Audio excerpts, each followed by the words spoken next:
নমস্কার বন্ধুরা, আইন বাংলা ইউটিউব চ্যানেল আপনাদের স্বাগত। আজকের ভিডিওতে আমরা নিয়ে এসেছি, আপনার আধার কার্ড যদি ডিঅ্যাক্টিভেট হয়ে গেছে, তাহলে সেই আধার কার্ডটাকে পুনরায় আপনি কি করে অ্যাক্টিভেট করবেন, তাই নিয়ে আজকে আমাদের এই ভিডিও।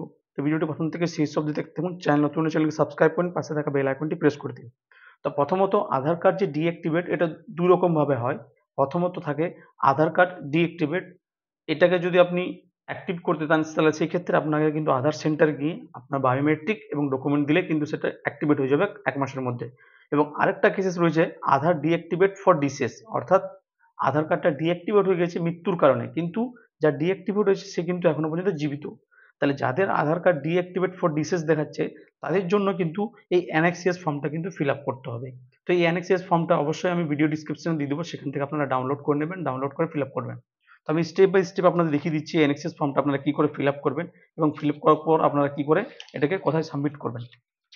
তো ফার্স্ট দেখতে পাচ্ছেন আমাদের কাছে যে এনএক্সএস ফর্মটা রয়েছে, সেটা কিন্তু আমরা অলরেডি আগে থেকে ফিল আপ করেছি। 1 নম্বরে যেটা রয়েছে দেখুন, আধার নাম্বার, মানে যার আধার কার্ডটা ডিঅ্যাক্টিভেট হয়ে গেছে ফর ডিসেস লেখা, তার আধার নাম্বারটা কিন্তু এখানে পুরো দিয়ে দিতে হবে। এরপর তার যে নাম রয়েছে, সে ক্যান্ডিডেটের নাম কিন্তু এখানে দিতে হবে। তার জেন্ডার মেল ফিমেল সেটা কিন্তু এখানে দিয়ে দেবেন।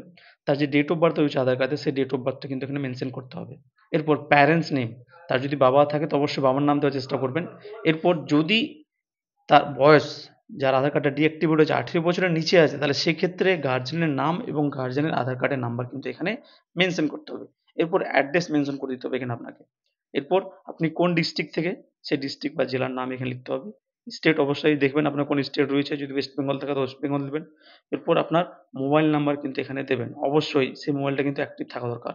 এরপর অবশ্যই আপনার কিন্তু একটা রেজিস্টার যেটা রয়েছে ইমেল আইডি অবশ্যই এখানে দেবেন। এরপর any other information, যদি আপনার কাছে এই তথ্য আরো কিছু আলাদা তথ্য থাকে যে আপনার কতদিন থেকে ডিঅ্যাক্টিভেট আছে বা আরো কিছু সমস্যা রয়েছে, সেটা কিন্তু এখানে আপনি মেনশন করতে পারেন। এরপর ক্যান্ডিডেট এখানে সিগনেচার কিংবা থাম্ব দিয়ে দেবেন। তারপর নিচে আসবো আমরা, নিচে যেটা দেখা থাকবে যে ডেট এন্ড প্লেস, তাহলে আপনি যে প্লেস সে অ্যাড্রেস এখানে দিয়ে দেবেন বা ডেট দিয়ে দেবেন। এটা দেওয়ার পর আপনার যত রকমের ডকুমেন্ট রয়েছে, যেমন আধার কার্ড অরিজিনাল, আধার কার্ডের ছাড়া আপনার যদি ভোটার কার্ড থাকে বা যে আপনার identity proof, date of birth proof, এই সমস্ত ডকুমেন্ট গুলো এই ফর্মটার সাথে কিন্তু জেরক্স করে আমাদের যে রিজিওনাল অফিস রয়েছে, সেই রিজিওনাল অফিসে আপনাকে মেইল করে দিতে হবে, কোরিয়ার করে দিতে হবে বা আপনাকে ফিজিক্যালি গিয়ে জমা দিতে হবে।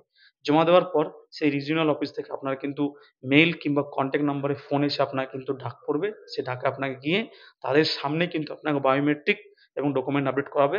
এরপর কিন্তু 90 ডেজ মধ্যে কিন্তু আপনার যে আধার কার্ডটা সেটা কিন্তু অ্যাক্টিভ হয়ে যাবে। তো বন্ধুরা, এই প্রসেসটা ফলো করলেই আপনার যে আধার কার্ড ডিঅ্যাক্টিভেট ফর ডিসিজ দেখাচ্ছে, সেটা কিন্তু সম্পূর্ণভাবে সেটা কিন্তু অ্যাক্টিভেট হয়ে যাবে। তো বন্ধুরা, আজকের ভিডিওটা এই পর্যন্তই। ভিডিওটা প্রথম থেকে শেষ অবধি দেখার জন্য ধন্যবাদ।